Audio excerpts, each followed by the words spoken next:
Ever since the release of Layers of Fear in 2016, Bloober Team's games have been obsessed with getting you inside the damaged minds of their characters, sometimes literally.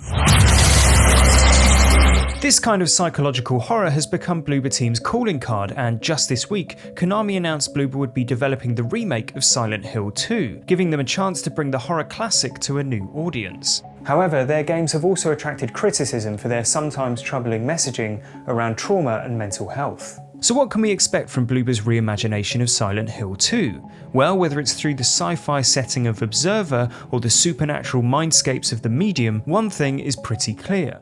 Bloober Team wants to create games that get inside your head too. What is the most exciting of what we are doing is actually that we can kind of influence the players, bring this feeling to the player that you are not in control of what is happening around you.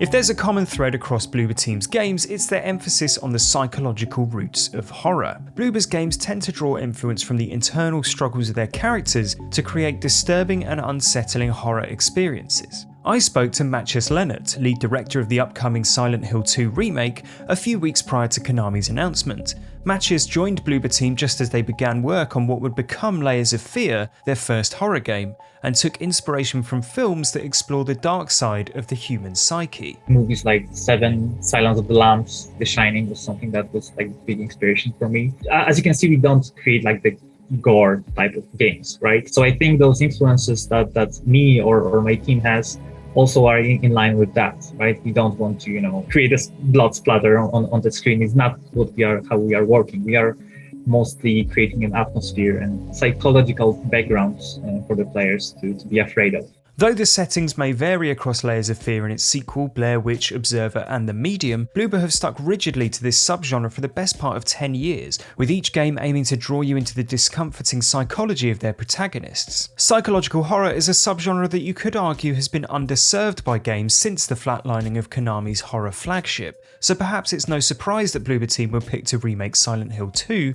particularly as the team are so open about PT's influence on Layers of Fear. The idea was to play the Haunted House game, and then also like the obvious influence was PT from Hideo Kojima. So we saw that, and it was like pretty big thing back then, and we kind of grab it. Okay, so let's do something like this. After like 1 week or 2 weeks, we realized that we don't want to do that. Like we want to do something more. And then the painter as a protagonist and the overall art background, and that creates the path that we follow. Layers of Fear puts you in the shoes of an unnamed painter exploring his dilapidated mansion. Functioning as a kind of haunted house simulator, the player can uncover and understand more about the character through finding notes around the environment, hinting at his abusive and neglectful behaviour towards his wife and child, his fixation on the house's rat problem, and most notably, his declining mental state. One note, written by a doctor and apparently annotated by the painter himself, outlines the symptoms of schizophrenia. A commonly misunderstood condition that does not relate to split personalities, schizophrenia causes, among other things, hallucinations and delusional thinking, something that is represented with worsening severity as the player progresses. A key component of psychological horror is the idea of the unreliable narrator, the idea that what the protagonist believes is not necessarily the objective truth. Layers of Fear allows the player to experience that firsthand.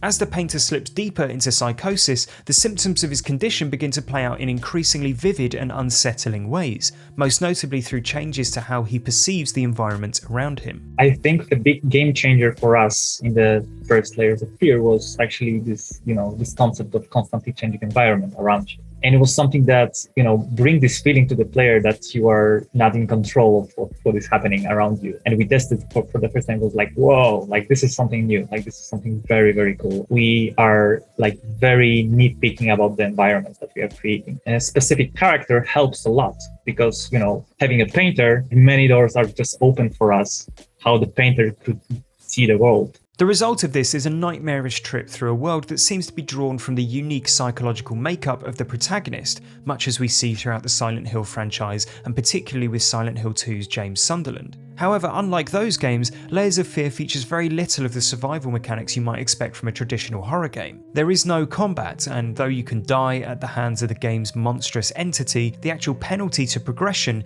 is almost non-existent. This slower pace extends to the actual scares too, with the balance weighted towards atmosphere and a steady increase of tension over constant jump scares, something Bloober developed through their later games and that Mateusz appears keen to push further in their upcoming remake. The cheapest scares are the simplest to do most of the time. And, after creating several games already in Bloober team, we are trying to, step back from the jump scares as much as possible, because we realize that players are scared the most just through the atmosphere and just their imagination about what might happen. Because the story that you are telling me is much stronger than some cheap jump scare that will jump on your face. Our inspirations are changing all the time, and something that might be fitting to the game like Layers of Fear might not be fitted to the games for example, the Medium, right? We had to have completely different approach for that kind of game. Like I said, the best horror, the best story is when you are connecting everything, every ingredient you are connecting to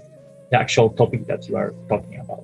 This is a trend Bloober have continued across their back catalogue of games. Layers of Fear 2, Blair Witch, Observer and The Medium all centre around horrorscapes that are reflective of the psychological state of their characters' individual traumas, fears, secrets and regrets. However, it's worth noting that Bloober team's depiction of these psychological conditions are not without controversy.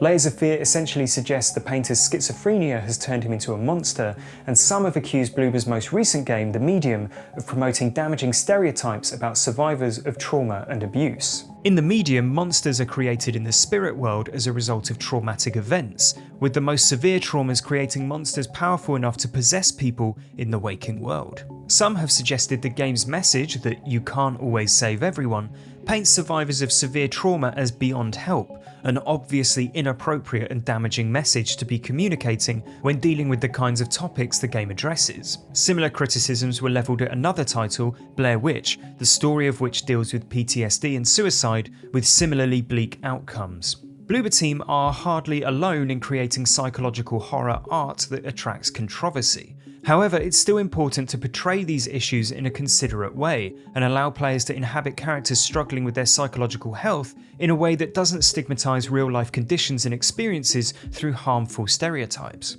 Whatever changes Bloober makes in the Silent Hill 2 remake, like the original, they will almost certainly attempt to put you in the uncomfortable position of experiencing James's subjective reality, where the horror is born out of his individual psychological profile. When that kind of psychological horror is done right, it gives the player a rare opportunity to see through the eyes of someone at the extreme edge of their sanity, all from the comfort of their sofa. I'm not a psychologist or anything like this, but I think it's connected with urge to experience something that you are unable to experience in your own life. This is something that reach the parts of your mind that you are not using, most of the time, right? This is something new for your brain, for your comfortable zones. What was unique for me, working in the different companies throughout the years and start working in Bloober team, most of the companies started from gameplay, and we most of the time we are starting from the story, or for the premise, for the topic, and from the atmosphere, and then the gameplay is actually mostly connected to the story that we are trying to create. So we are trying to create everything based on that. So I think this is something that is pretty unique.